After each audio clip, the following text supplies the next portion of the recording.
Hey, all right, there we are. Let's see. Do the old chat check. Make sure that's working. Chat dot check. So we got like all these entries. We got Travis Pastrana going into the Daytona 500, and then you got all the other guys that are going to do the. They got to make it in on time. So qualifying for once will actually matter. So I thought that was very interesting. That's actually one of the things that makes Daytona pretty interesting. So that's going to be. I wish it was like that for every race because that back in the day, that's actually what made qualifying sort of what you wanted to watch on TV. You would actually watch it on TV because you wanted to see if some guy would get bumped or if this guy or that guy would make it. So that's actually part of the thing that makes Daytona interesting, and I'm glad that we have all these extra entries. Of course, the number 13, at least as of right now, I don't know who they're going to put in it, but you got the 13 from Colleague. You've got Travis Pastrana jumping in there. You've got who was it? Castro Neves probably going to drive for the money team. You got several people that have to make it in on time, so I think that's going to make Daytona super interesting. Jimmy Johnson, of course, has to make it in on time. He's not locked in with a past champions provisional because he is not running a full season, so he's not locked in, so he has to make it in on time. And I think it's going to set up a pretty interesting deal. I think the 84 will probably make it in on speed. I think some of your wild cards are going to be the money team. Even though they made it last year, they really didn't have a lot of speed, so it's going to be interesting. I think Colleague will probably make it in on speed if they run that 13, which I'm assuming they're going to do, depending on who they put in it. So I think the more established teams that are running these open cars are going to have the better chance to get in there. But we'll have to see. We'll have to see what happens. All right, let's get to the chat. TJ Moorshed said, "What's up from New Hampshire? What's up, TJ?" George Hassler saying, "What's up from Prescott, Arizona? What's up, George?" TJ said, "All respect to Pastrana and what he's done for his fans, but him and the 500 worries me." Yeah, he didn't have the strongest. Of course, he broke. He did some type of jump. He used to run in the Busch Series, Xfinity Series, Nationwide Series. I can't remember which version it was when he was running in there, but he ran a few races for Roush in the number 60. Wild looking car. The car, I kind of liked it. Some people didn't like it. I didn't particularly like the font of the number, but I did like the paint scheme on it. But he ran a few races for Roush in that number 60 in the Nationwide or Xfinity Series or whatever it was back then. And he did not, his abilities and skills did not really translate very well at that time. This, of course, is closer to a sports car. He has, of course, been driving rally and stuff like that. His skills have transferred very well over there in that world. So, but your point stands. He has not shown a ton of what he can do talent-wise in a stock car. So your point does stand. And also, how much speed will that car have? 2311. We know those cars are going to be super fast. So I think just the car alone and it being Daytona, I think he'll get in qualifying-wise. I think it'll probably be him and Jimmy Johnson. I think those are two that you can easily say, yeah, I think they'll lock in. But then you got to fight. There's a big fight for the rest of those spots. However many spots are going to be open for the rest of those other guys. I think that's going to be what you actually watch. But yeah, he's not got a ton of experience in a stock car, to my knowledge, unless he's been racing some stuff that I haven't seen since the Nationwide days. So it's going to be super interesting to see what he does. And also, of course, he's got the stigma of being one of the extreme sports guys. So how many people are going to work with him thinking he might be a squirrel out there or might be driving crazy or whatever you want to call it? I think that'll be something to watch as well. But I think he'll, because it's Daytona, everybody has a shot, right? I think he'll make the race. But it'll be interesting to see who he has working with him. And the flip side of that is Toyota has the fewest amount of cars for plate style racing, super speedway racing, I should say.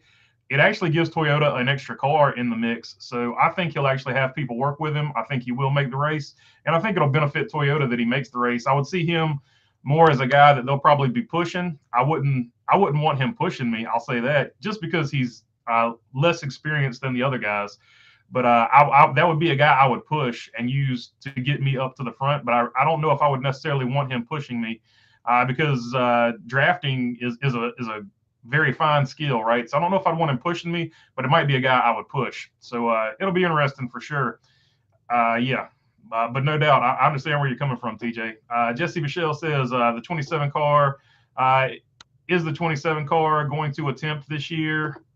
As far as I know, Hesburg or whatever it's called, I think that they are going to attempt the race this year. So I think for sure that they'll be in it. No doubt about that. Bumblebee says, "What's up, y'all? What's up, Bumblebee?" Let's see. He ran a full season for Roush and Facts. Okay, so he did run a full season. I thought he got injured like halfway through it or whatever. But yeah, so he's had more than a handful of races for sure. So he at least has the experience. It's going to be interesting. I need to go back and look and see what he did in those plate races. There were plate races for sure back then to see how he actually drafted. That's actually what I'm more interested in. I want to see how well he drafted, how well he pushed people. Like I said, being a Toyota guy, if you're a Toyota teammate with him for a plate or a super speedway race, I think he would be a guy you would push. But I would want to see how he pushes other people before I wanted him behind me pushing me. If that makes any sense. But of course, that being said, I think the Toyota's bumpers line up a little bit better than the Chevrolets do. We know the Ford bumper lines up probably the best out of any of them, but well, they have a new nose, so I take that back. We know the old Ford bumper. I assume the new Ford bumper would line up just as well. But yeah, but the Toyota does at least line up a little bit better than that. Chevrolet always likes to put a little point in their nose. It doesn't really work out at super speedways, but it certainly worked out for them last year at every other track. So I don't think they're really super complaining about that. Cassandra Keller says, "Good morning to you all from Coeur d'Alene, Idaho." What's up, Idaho? What's up, Cassandra? Good to have you on here. NASCAR Mouth says, "Howdy from chilly Florida today."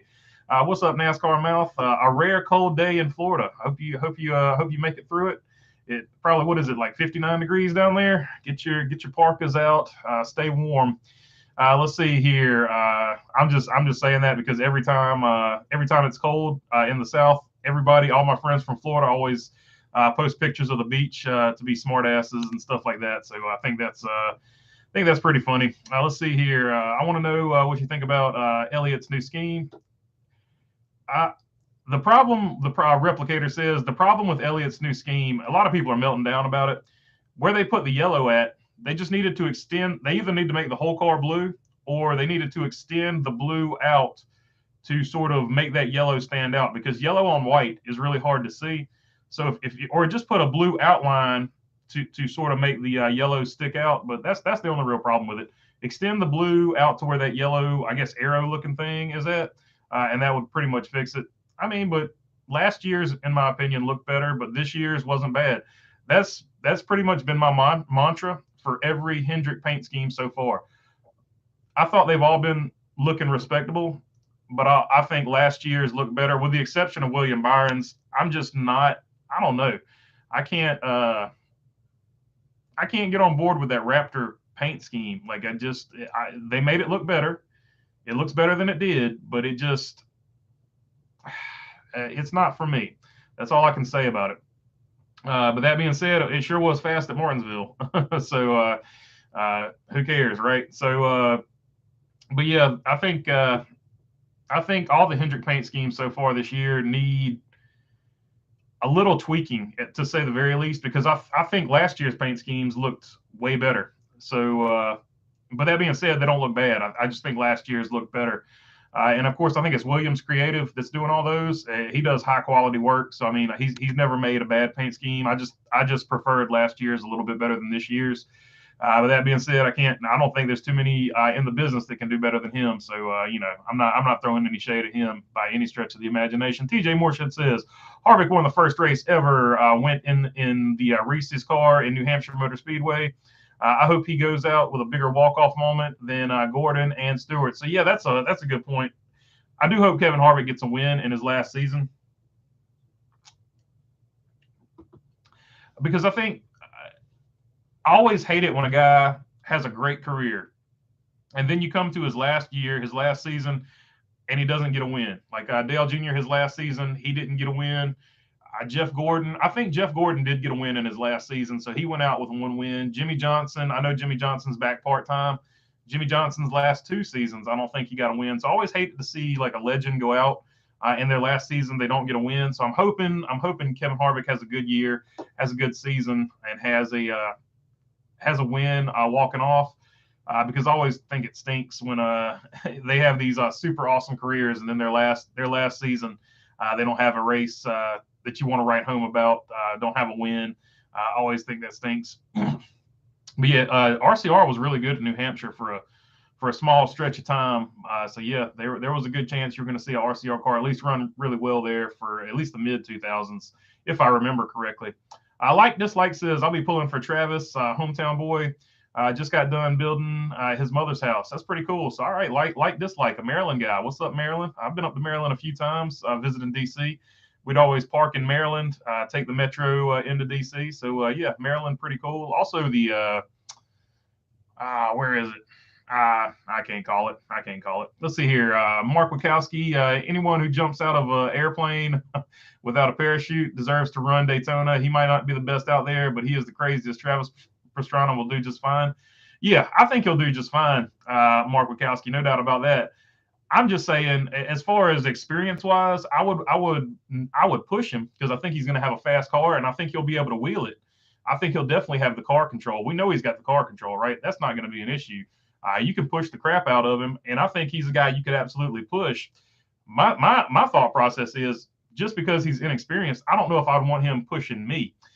So it might be a situation where he's behind me, and I would lift, get out of the way, and then like drop in behind him and try to push him if they go to the 2-car tandem deal, or just a situation like that. And that pretty much. And the only reason I'm saying that is you look at any rookie in the field. And you see them from time to time do that. The veteran drivers will do that with a rookie. They'll get a rookie behind them, and they'll bail out. Most notably, last year, I think it was the Daytona 500 or either Talladega. I know I saw Denny Hamlin. Denny Hamlin was going crazy, pushing everybody, and then he hopped out of it because he got somebody behind him he didn't like. I've seen Brad Keselowski on both sides of it hop out of it when somebody was pushing him he didn't like.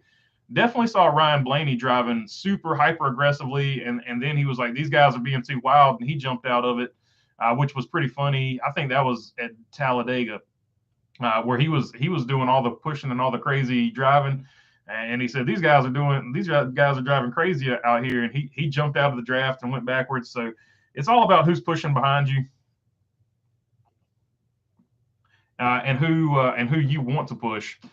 So that's what I'm saying. I don't know if he's a guy that you would necessarily want pushing you, but he's definitely, I think, a guy you're going to want to push because we know for sure 2311, they do one thing. They're either going to bring the fastest cars out there or they're going to bring the slowest. That's actually my only complaint with 2311. They're either hit or miss. They're either the fastest freaking car out there or they are like the slowest. There's literally no in between. And the other thing with 2311 is both cars are never the same. Like you'll see the 45 car be really fast one week, and the 23 car will run like 23rd. Then you'll see the 23 car, that race that he absolutely dominated and whooped everybody. And then you see the 45 car was like nowhere close to him. So they obviously do not share setups, which I'm not against that. You actually learn more information that way, especially the first half of the season. So if you split your setups, you get the maximum amount of information. And then if both of them make it into the playoffs, you've got maximum amount of information with two different setups, and you can go with sort of whichever components of whichever one worked. So yeah, pretty cool. Let's see here. Cassandra Keller says, I don't have Mad Brad K push a car. A driver might have a chance. I like Brad, but man, he wrecks a lot of guys. Yeah, he went into super crazy mode for some reason over plate racing. It started off with blocking, but now he's just gone to the hyper aggressive side of it. Last year, I think because he's a car owner, he dialed it back a little bit. I'm not saying he dialed it back a lot, but he did dial it back a little bit.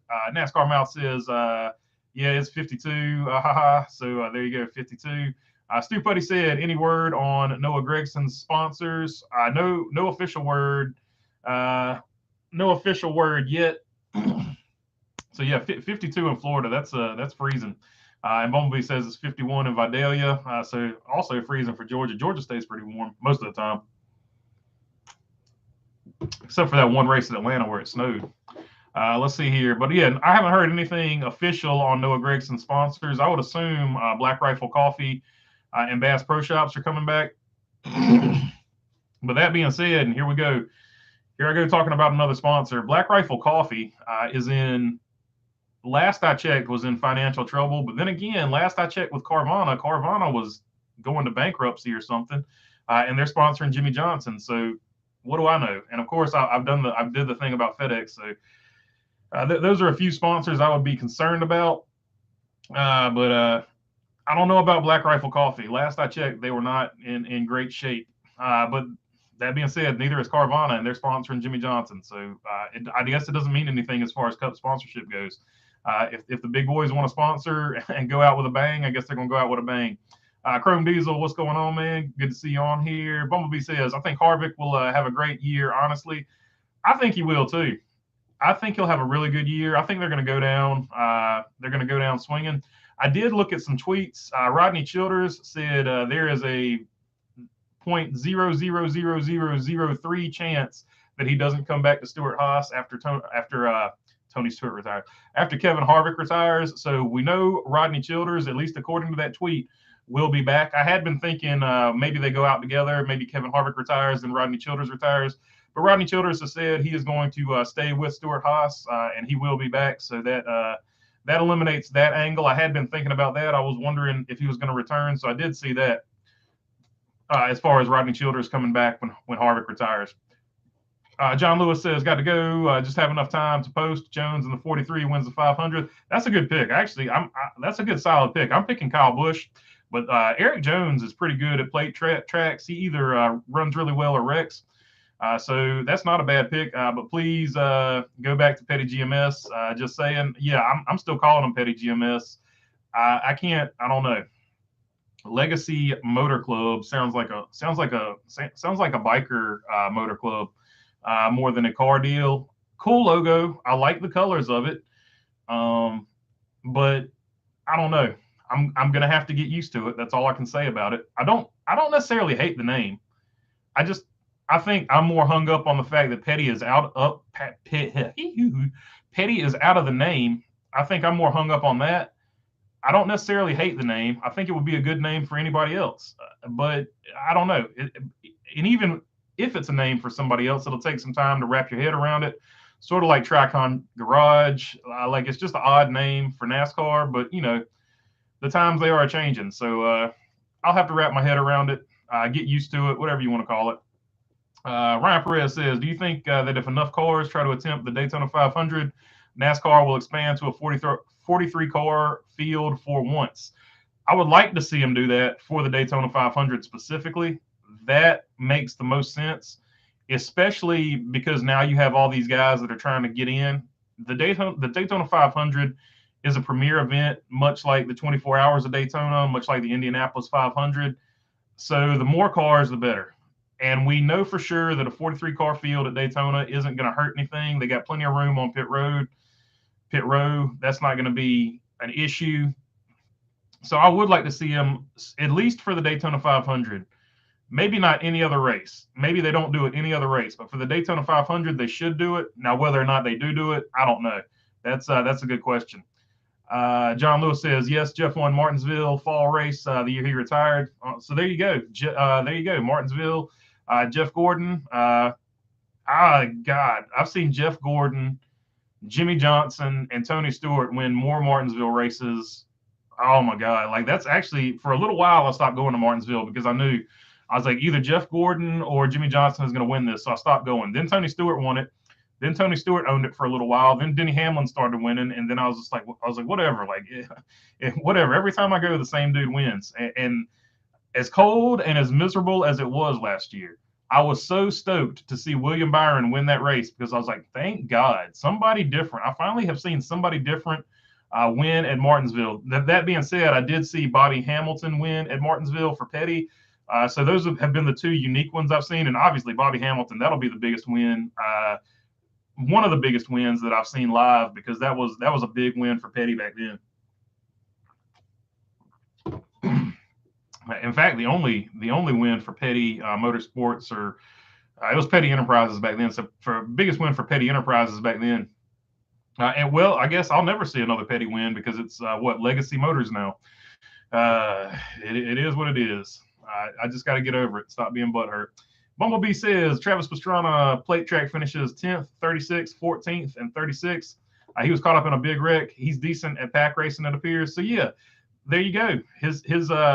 His plate racing is going to be legit. I do want to see him push with this particular car.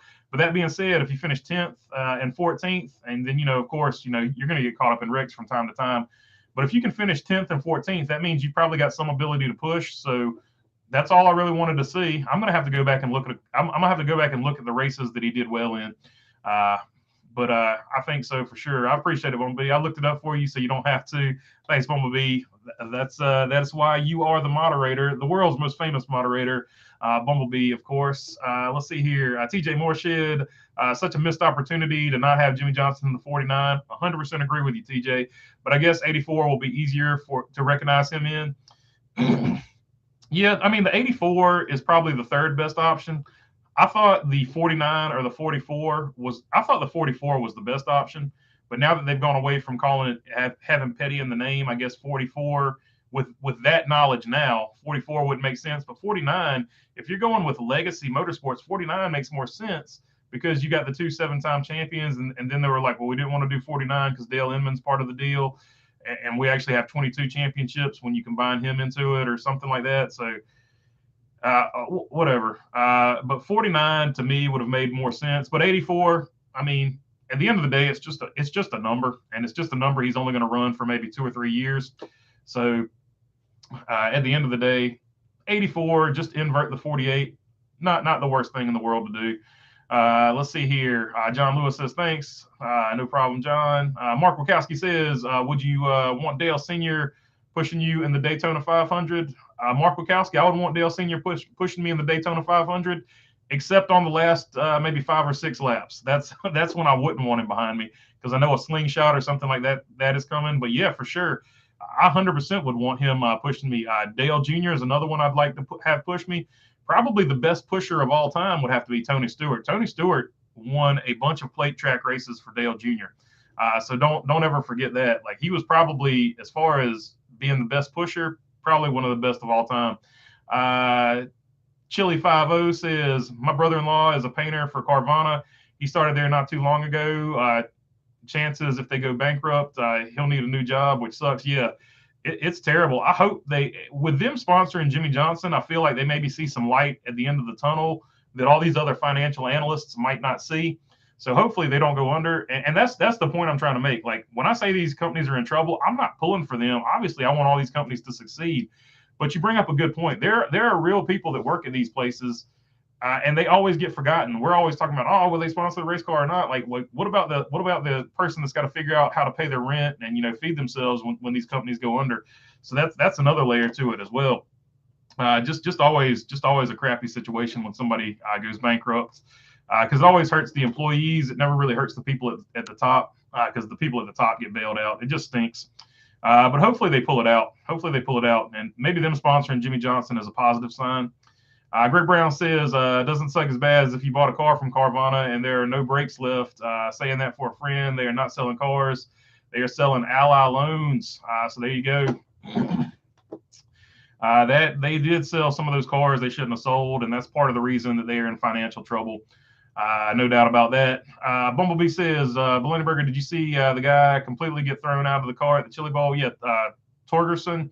He's okay, but was crazy to see live. Yeah, he actually gave an interview. He went back to the Chili Bowl and gave an interview the other day. I did see that. So he's completely fine, but that was completely insane. I can't believe he was thrown completely out of the car, and I can't believe he walked away from it. But good for him. Good for him.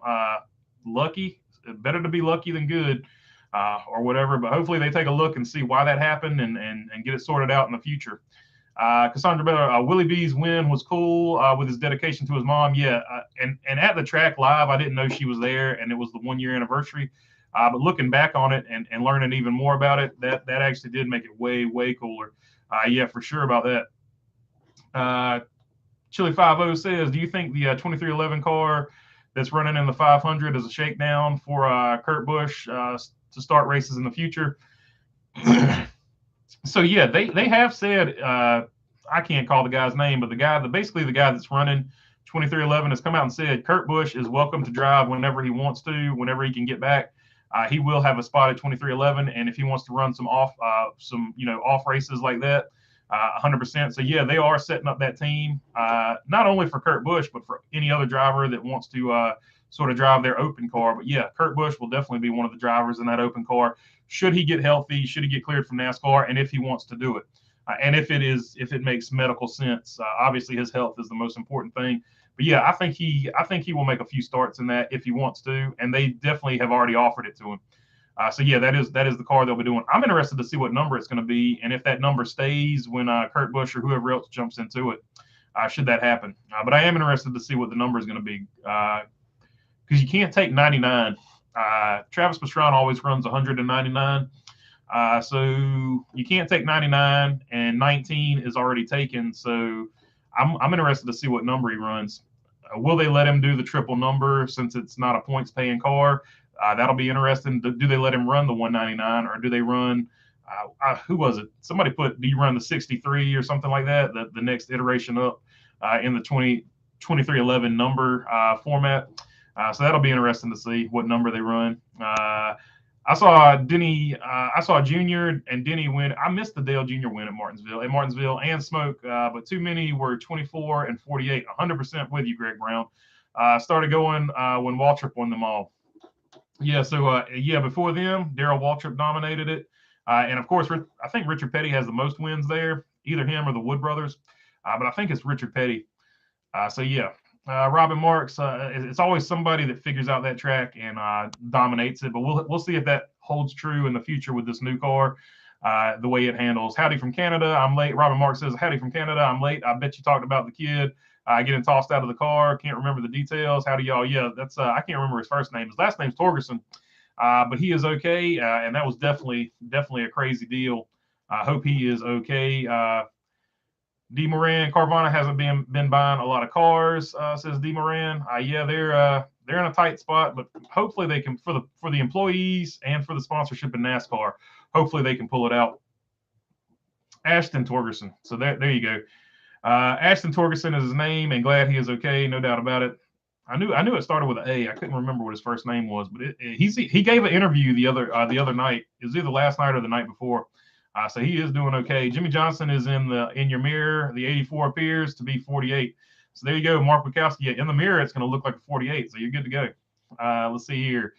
Mark Barnum says, I'm late today, but what's up, gang? What's up, Mark Barnum? Always good to have you on here. TJ Mooreshed says, I had a super streak of going to Busch Series and truck races and seeing Kyle Busch win all of them from about 2008 to 2014, including an Oxford 250. Oh, man, in 2011 with the Pass Tour.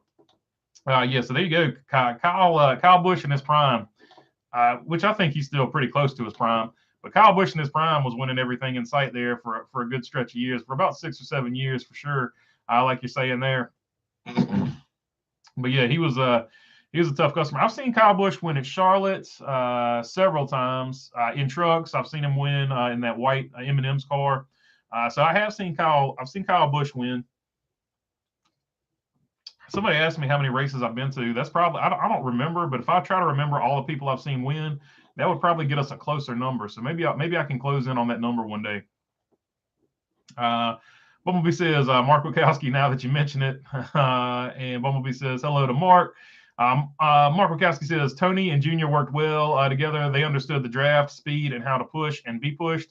Yeah, so for that era, there were no two drivers that understood how that deal worked better than those two guys. Just like in this particular current era, there is nobody that understands the draft better than Denny Hamlin. Denny Hamlin, I love him or hate him, Denny Hamlin has got the draft at Daytona and Talladega and possibly now at Atlanta now figured out better than just about any other driver. Now, there are some drivers that are gaining on him and sort of picking up on what he's been doing, and I would put Bubba Wallace in that mix. I would put Eric Jones is definitely in that mix. Martin Truex, he does it at the very end of races, but Martin Truex, he's still doing the deal where he hangs back to the very end. Kevin Harvick has been hanging back until the very end at these super speedway races. I'm trying to think of who else. Ryan Blaney for sure has got it figured out. He's probably the second closest to Denny Hamlin on a plate track. As far as being able to move through the field without having somebody help him a ton. So I would say there's a handful of guys, but in that era there was nobody close to Tony and Junior. And I think in this era there's you can probably say the same for Denny Hamlin and Ryan Blaney. There's probably nobody close to those two as far as understanding how the air works around the car and stuff like that. Robin Mark says Carvana is done. Watched the documentary on them. The father was a crook. It's a scam, and they're in major debt. Glad to see Torgerson is better. Thanks, B. Yeah. So hopefully for the employees, they get somebody. They get the bad actors out of that company, and they get some people in there that actually know what they're doing and figure out how to turn it around for all the employees involved. So yeah, Robert Mark says, I rolled a Jeep end over end and twice sideways. Me and my brother weren't wearing seatbelts. Just lucky we didn't get hurt. So there you go, or get thrown out. Says Robert Marks. Yeah, definitely always buckle up for sure. Let's see here. Mark Barnum says drive shaft broke on Taylor Kuehl's car to hit at the Chili Bowl. Almost broke her ankle. Okay, so I didn't see that. I didn't watch any of the Chili Bowl. I'm not going to lie to you, but I did hear about hers, but I didn't know exactly what happened. I just heard a lot of people talking about how crazy it was. So I didn't know the drive shaft actually came out and hit her car. That's a bad deal. Always. They will not allow the 199. It has to be a 2-digit number. Yeah, that's what I'm saying. You can file like I agree with you, Bumblebee. But every once in a while, they can file something and try to get one through. NASCAR always being stodgy and not wanting to work with anybody. I'm betting for sure that it will be, a regular number. Pastrana is at the 33, says Desk Voice. There you go. They got the 33. 33 continues to make its rounds around the joint. It used to be an RCR number last year or a few years ago. Penske ran it with Austin Cindric. And now it's the 2311 number is going to be 33. So there you go. Let's see here. Chili 50 says, did MJ wear a 32 jersey in his career? He wore one off jersey one time because they forgot his laundry. I forget what number it was. I'll have to look that up, but I don't know. It might have been 32, but I think it was like 53 or something crazy. He also had a series of Nike commercials where he came back. He put like an afro wig on and he was playing.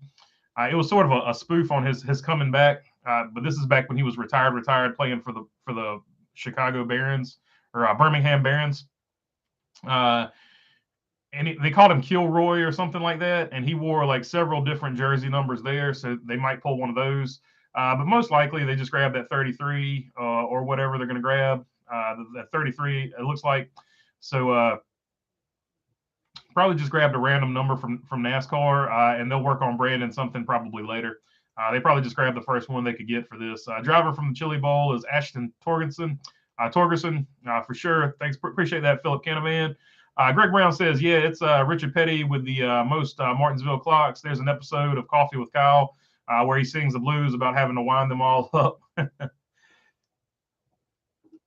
So yeah, they also ding on every hour. So if you don't turn the chime off, that would get very aggravating. I would imagine. So hopefully they've turned the chime off so it doesn't ring every hour. I know this because I've got a friend that actually won one. And they were talking junk to him about getting through tech. And his response to all that junk talking was, that clock rings every hour, and we still got the trophy and the paycheck. So there you go. Let's see. T-Van, what's up, BB? And everyone, what's up, T-Van? Good to see you in here.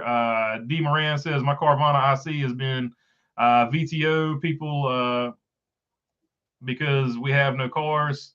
Oh, okay. The only few people that are left in the paint are just hoping that they would close our building and give us incentive pay. So there you go. Dire times for Carvana, but it looks like they're going to go out with a bang with Jimmy Johnson there. And sponsor him for at least one race, however much money they have left. It makes me wonder if they had a contract with Jimmy Johnson and he still had a few races on it, and they just flipped that money over to Cup Series now that he's not racing in the IndyCar anymore. Chili 50 says Joey Logano is a menace at super speedways. As for what we've seen in the past, Joey Logano, he's another one. You either love him or hate him, and he's another one at plate or super speedways that he's either going to run really well or he's going to wreck. He's sort of in, well, that's everybody, right? But you know what I'm saying. He's going to run really well or wreck. I feel like Eric Jones is in that same situation. Eric Jones is going to run really well or wreck. Bubba Wallace, same deal, run really well or wreck. But there's a few drivers like Denny Hamlin that you hardly ever see him wreck. And Ryan Blaney, even when Ryan Blaney wrecks, he still gets a good finish at these super speedways. And that's what I'm saying. Those two, for whatever reason, seem to have it figured out more so than anybody else. Austin Cindric, you would have to put him in there. We have a very small sample size for Austin Cindric, but I think you would have to put him in there as well. D. Moran says, also heard Focus Factor isn't coming back. I thought they signed a multi-year deal. Focus Factor they did sign a multi-year deal. The whole reason that they got a hubbub about Focus Factor is it's not on the Legacy Motors website or whatever, which could have been a typo. It could have been whatever. People, in my opinion, read way too much into that stuff. But if you look at Eric Jones' fire suit, Focus Factor is on there. So make of that what you will. Focus Factor is still on Eric Jones' website as well. So you can I just read a comment down here that was pretty funny. So you can make of that what you will, but they may or may not come back. You never know. You never know. If a company goes out of business, the sponsorship, doesn't matter how many years it is, right? Let's see here, unless they've already prepaid. Tony McCall says, what sucks for the first time? I went to Bristol and Dale Jr. Last year, he blew an engine in turn 1 and smacked the wall. so the last year you got to see Junior. He didn't do he didn't do too much for you. Mark Wachowski says OJ wore the number 32. So there you go. MJ wore the 45 for a while too, says Bumblebee. Yeah, there you go. I was a big Michael Jordan fan back in the day. So the reason Michael Jordan wore the 45, and actually the reason he wore the 23, his brother Larry Jordan wore the 45. So when he came back, he wore the 45. But the reason Michael Jordan picked 23 in high school and college and everything else is because his brother Larry was so good, he just wanted to be half as good as Larry. So he picked the 23. And so that's actually where the 23 comes from. It actually comes from the 45, and that's why those two numbers are what they run over there at 2311. The 45 was actually Michael Jordan's brother's number, as well as he wore it for a short time when he first came back. Mark Barnum, so there you go. There's your Michael Jordan facts for the day. Mark Barnum says, how about them 49ers? Yeah, man. Looked like it was going to be a tough game in the first half. In the second half, we opened it up on them. Thank goodness. Seahawks are a tough team. They put up a heck of a fight, but in the end, the 49ers prevailed, and thank goodness. Like Dislike said, how about the Jaguars with that comeback win? Yeah, that was crazy.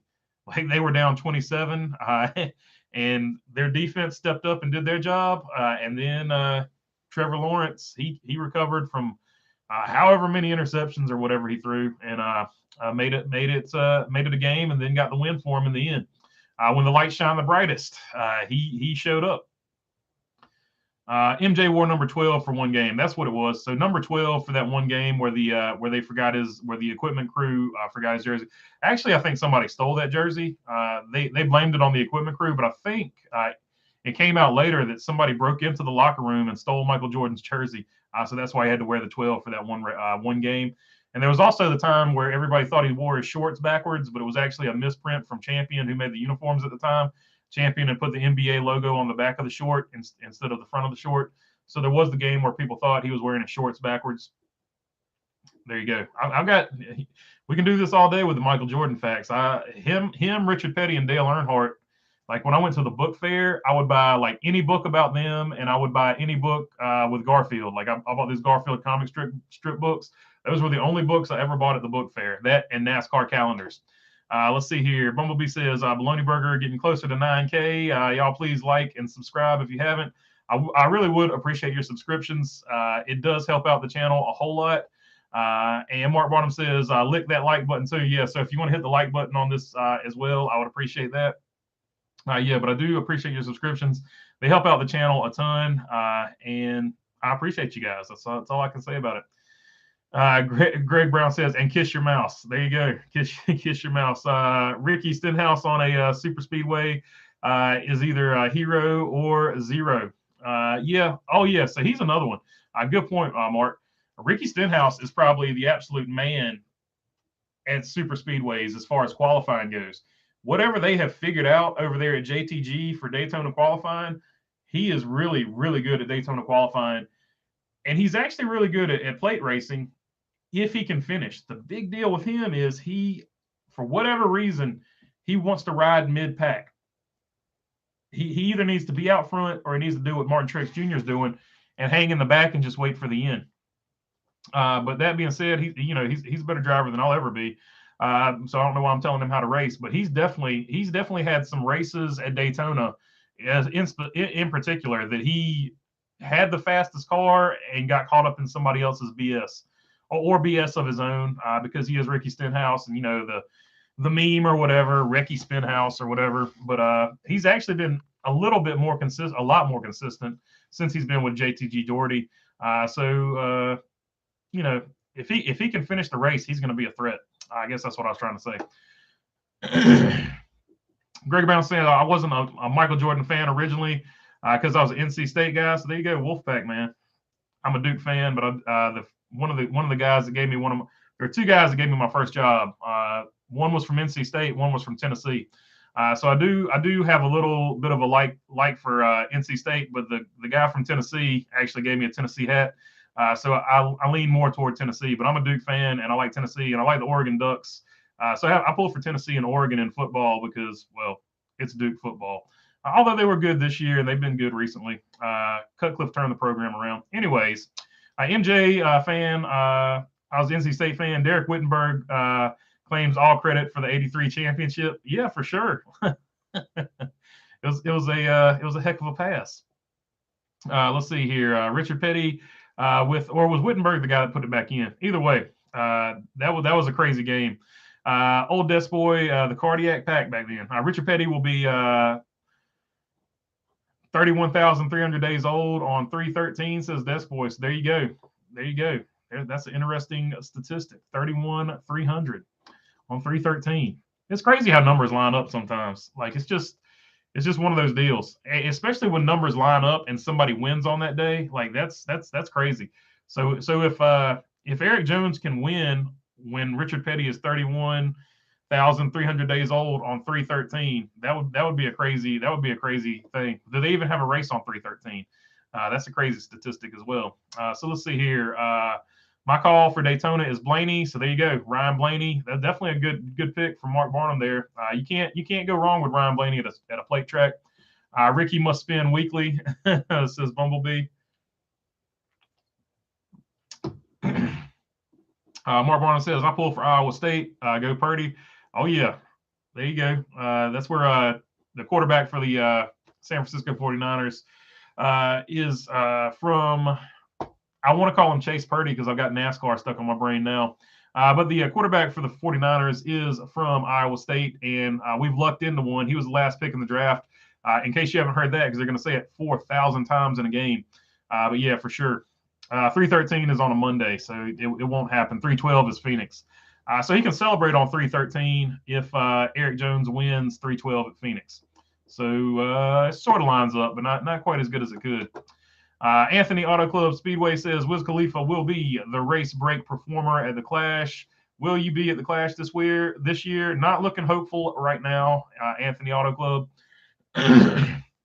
had some house repairs that have put some stuff on hold, to say the least. So I was gonna make that trip, but not looking hopeful right now. I'm still holding out. I'm still holding out for hopefully making it to Auto Club. But no guarantees or promises. Let's see. Look out for Brad K to block his way to win during speed weeks. Yeah, he's been hyper aggressive to a fault at plate tracks recently for whatever reason, Greg Brown. So I don't know what's up. Hopefully he's sort of gotten over that, especially now that he's a team owner and pays for these cars when they're wrecked. So hopefully he's gotten over that. And drives like normal Brad Keselowski at a super speedway because he's one of the best at super speedways when he's not proving a point.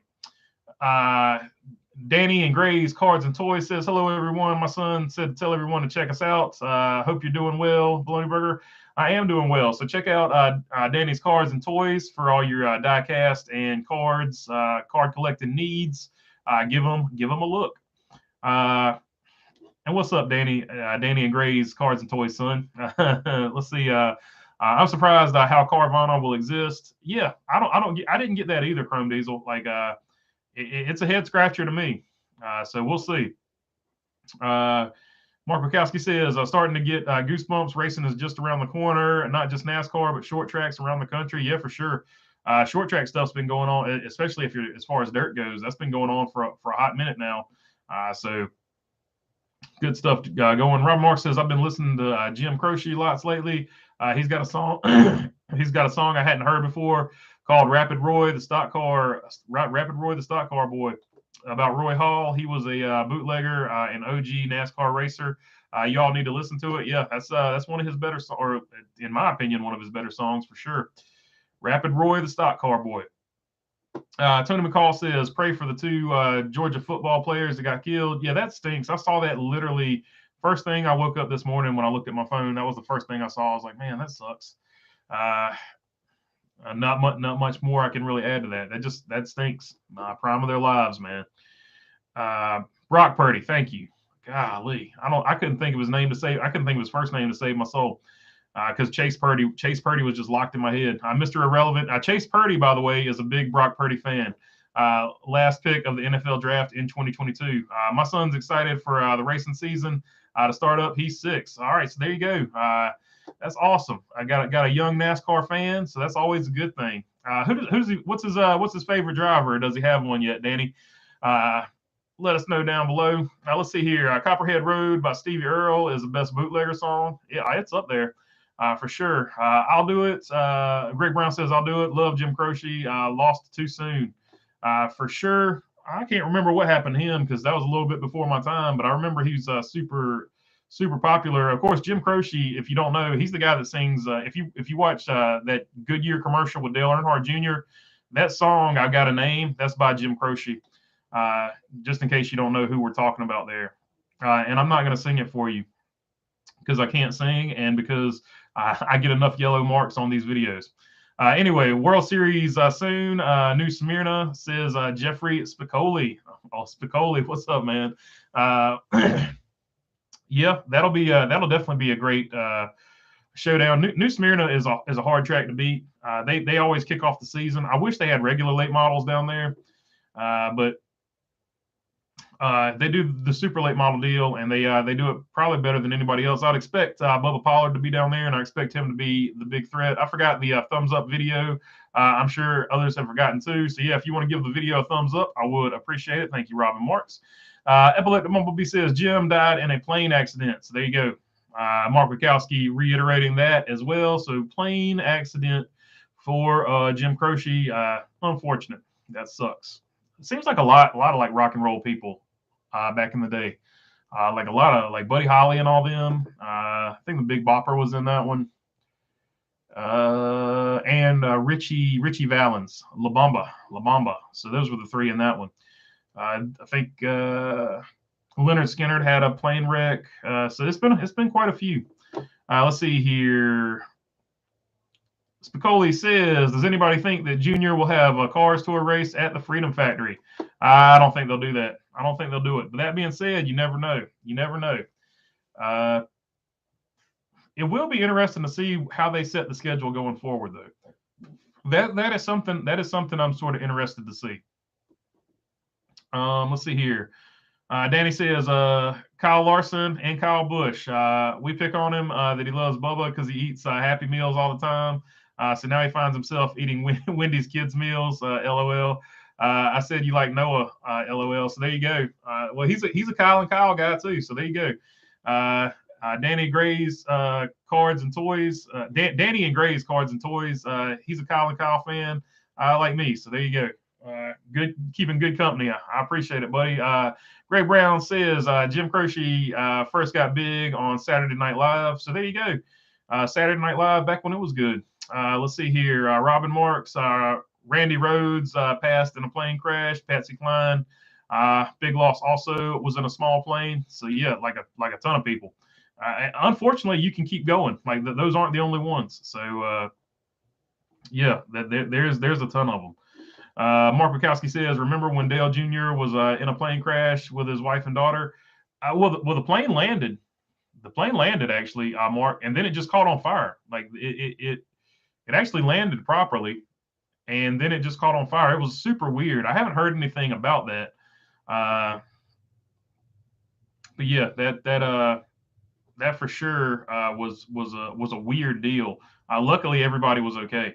Mark Barnum says Waylon Jennings gave his seat up. Oh yeah, I remember this. Waylon Jennings gave his seat up on Buddy Holly's plane the day the music died. My Miss American Pie. So there you go. Drove the Chevy to the levee, but the levee was dry. All right, let's see here. Danny and Gray says, I'm a huge Larson fan myself. Love the Larson stand-up back there. I need to get me one. I have a mini one of those. Yeah, so that was, I think it's Randy's Golf Shop in South Carolina is where I got this one, and they had a bunch of them. They had like and you can get them online too. I think they still sell them on Amazon, and it still comes from. I looked at it, ironically enough, I was like, who sells these? And it was the same place I got mine. So they do sell online at Amazon. But they had Kyle Larson, they had Kyle Busch, they have a couple of different Dale Juniors, they have a couple of different Tony Stewarts, they have two different Kevin Harvicks, Austin Dillon, Ryan Newman when he was driving the Alltel car. They have a few sort of retro ones. They're really, really cool. Let's see here. Danny says I'll give it a look for sure. Yeah, they're really cool. I think it's Randy's Golf World or Randy's Golf Shop. I know it's in South Carolina. I don't know if it's a chain, but I know they sell them on Amazon. They're super cool, and they sell the little small ones too. Do I have the small ones near me? Nope. But they've got the small ones like that too. So if you don't want to spend, I think that was like $39, 40 something with tax. So they do have the small ones for like $5 or $6 as well if you're interested in them. All right. I don't know if you guys can hear my voice, but we're going to wrap it up here in just a few minutes. Because I've got to go watch the football games because we got a little action on them, and I can't not watch them if I got some action on them. So we'll get to that. But a few more minutes, and we're going to wrap it up here. Probably we'll say about 8 or 9 more minutes, and we'll wrap it up. So if you got anything you want to get in here, get it in here. This point of the show is whatever you want to ask. It doesn't even have to be NASCAR related. So we'll go to whatever you want to ask, whatever you want to talk about. I'll answer it within reason. Don't want to get a yellow mark, but I'll answer it within reason. I wish they'd reissue the Dale Senior hats everybody had on at Rockingham the week after 01. I do too. I really do too. I don't know why they don't, but hopefully one day they'll do it if they haven't already. Who's your pick for the Clash? Oh, that's a good question. I'm going to go with Kyle Busch at the Clash. I know everybody's like, why you keep picking Kyle Busch, RCR Homer? The reason I say that is because last year, Tyler Reddick at the Clash, I think, had the best car. And Kyle Busch, even though he didn't have the best car, finished second. So those two things to me add up. So I think Kyle Busch has a good chance at the Clash. Hard to unseat Joey Logano from anything. So Joey Logano, I think, is going to have to be your other favorite. But with a one race sample size, those would be the two I look at. Tyler Reddick would also be another one I look at. He was getting around that place pretty good. So those would be my 3 picks, but I'm going with Kyle Busch out of those 3 picks. Proud of my Georgia Bulldogs winning 2 straight national championships. There you go. Go Dogs. I'm not going to do the roof thing because my throat already hurts. Mark Barnum says, later BB off to watch the game as well. So there you go. That's what I figured. I figured a lot of people would be watching the game. But I did want to start this one later for the people on the West Coast. So I will start these later on for the people on the West Coast in the future to help you guys out. That way you ain't got to wake up at 7 in the morning. Let's see here. Great show. Great to see everyone again, says Greg Brown.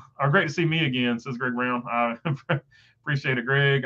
Like Dislike says, can't wait to hear all the Malcolm in the Middle 3 wide. Yeah, me too.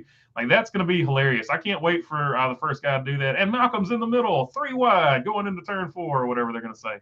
I'm waiting because they're waiting. They've probably got it marked on the date where those restrictor plate track races are going to be, and they're just waiting to pull that line out.